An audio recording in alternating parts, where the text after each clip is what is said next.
इसमें कोई संदेह नहीं कि भारतीय स्वतंत्रता संग्राम में अद्भुत योगदान देने वाले क्रांतिकारी शहीद भगत सिंह केवल अंग्रेजों से बदला लेने वाले सशस्त्र क्रांतिकारी नहीं थे। कई ऐसे मौके आए हैं जब पता चलता है कि वे केवल भारत को अंग्रेजों से मुक्त कराने के अलावा भी बहुत कुछ चाहते थे। कुछ लोग उन्हें राष्ट्रवादी क्रांतिकारी कहना पसंद करते हैं, तो कुछ का कहना है कि उनकी सच पूरी तरह से कम्युनिस्ट हो चुकी थी, तो कुछ उनके सोशलिस्ट होने का दावा करते हैं। सच ये है कि उन्हें आज के दौर की तरह किसी एक विचारधारा से बांधना सही नहीं होगा, लेकिन यह समझना और जानना भी जरूरी है कि उनकी सोच पर किस तरह के विचारों का प्रभाव था और वे खुद को कैसा दर्शाना चाहते थे।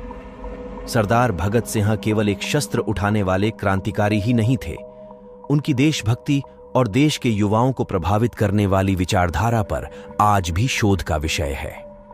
बचपन से ही उन्हें अंग्रेजों के जुल्म देखे ते देशभक्त क्रांतिकारियों के बीच रहने से उनके मन में अंग्रेजों के बुरे बर्ताव की जानकारी मिलती रही, जिससे उनके मन में अंग्रेजों के प्रति गुस्सा पनपा। भगत सिंह का जन्म पंजाब के लयालपुर के बांगा, अब पाकिस्तान में, गांव के एक सिख परिवार में 28 सितंबर 1907 को हुआ था। एक धारणा के मुताबिक उनकी जन्मतिथि 27 सितंबर को मानी जाती है। उनके पिता का नाम सरदार किशन सिंह और माता का नाम विद्यावती कौर था। पिता किशन सिंह अंग्रेजों और उनकी शिक्षा को नापसंद करते थे। उनके चाचा खुद एक क्रांतिकारी थे। भगत सिंह की शुरुआती पढ़ाई बांगा में गांव के स्कूल में हुई।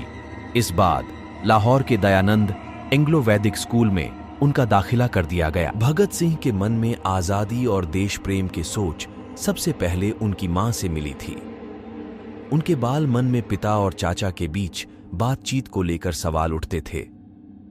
ऐसे में उनकी मां ही उनकी सारे सवालों का जवाब दिया करती थी। मां की शिक्षाएं और उनके प्रति प्रेम भगत सिंह के पूरे जीवन काल में दिखाई देता रहा। भगत सिंह लाला लालपत राय को बहुत मानते थे। लाला जी का भी भगत सिंह को बहुत ही स्नेह दिखाया करते थे। लाला जी एक तरह से भगत सिंह के परिवार के सदस्य के ही तरह थे। लाला जी की आर्य समाजी सोच का असर भी भगत सिंह पर देखने को मिलता था। वहीं चाचा अजीत सिंह के संपर्क में आने से उन्हें गदर आंदोलन की जानकारी मिली थी। गांधी के विचार असहयोग आंदोलन से काफी पहले देश भर में फैल रहे थे, लेकिन जलियांवाला बाग हत्याकांड ने तो जैसे भगत सिंह के लिए अहिंसा के सारे रास्ते बंद कर दी। गांधी जी के असहयोग आंदोलन के वापस लिए जाने का भगत सिंह पर वैसा ही असर हुआ है जैसा कि उस दौर के युवाओं पर हुआ, और उन्होंने भी क्रांतिकारियों का रास्ता अपनाते हुए सचिंद्रनाथ सान्याल और राम प्रसाद बिस्मिल की हिंदुस्तान रिपब्लिकन एसोसिएशन HRA की सदस्यता ले ली, जिसकी कोई विशेष विचारधारा नहीं थी, बल्कि अंग्रेजों से आजादी हासिल करने की तीव्र छटपटाहट थी। इससे पहले भगत सिंह ने अक्टूबर क्रांति और लेनिन के बारे में काफी कुछ पढ़ा था और उससे प्रभावित भी रहे। वे कई मौकों पर राष्ट्रवाद, अराजकता, अहिंसा, आतंकवाद, धर्म, धार्मिकता और संप्रदायवाद की आलोचना की थी।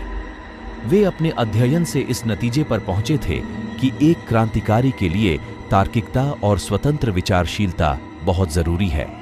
इसी वजह से उन्हें ईश्वर के अस्तित्व को स्वीकारने में संकोच जाहिर किया और अज्ञानता के खिलाफ संघर्ष की पैरवी की। वे बचपन में एक आर्य समाजी के तौर पर गायत्री मंत्र पढ़ा करते थे, लेकिन बाद में आदर्शवादी क्रांतिकारी, फिर मार्क्सवादी बनते हुए एक विचारधारा के बंधन से मुक्त क्रांतिकारी हो गए थे। ऐसे ही मजेदार वीडियो देखने के लिए हमारे चैनल को सब्सक्राइब कीजिए। जय हिंद, जय भारत, वंदे मातरम।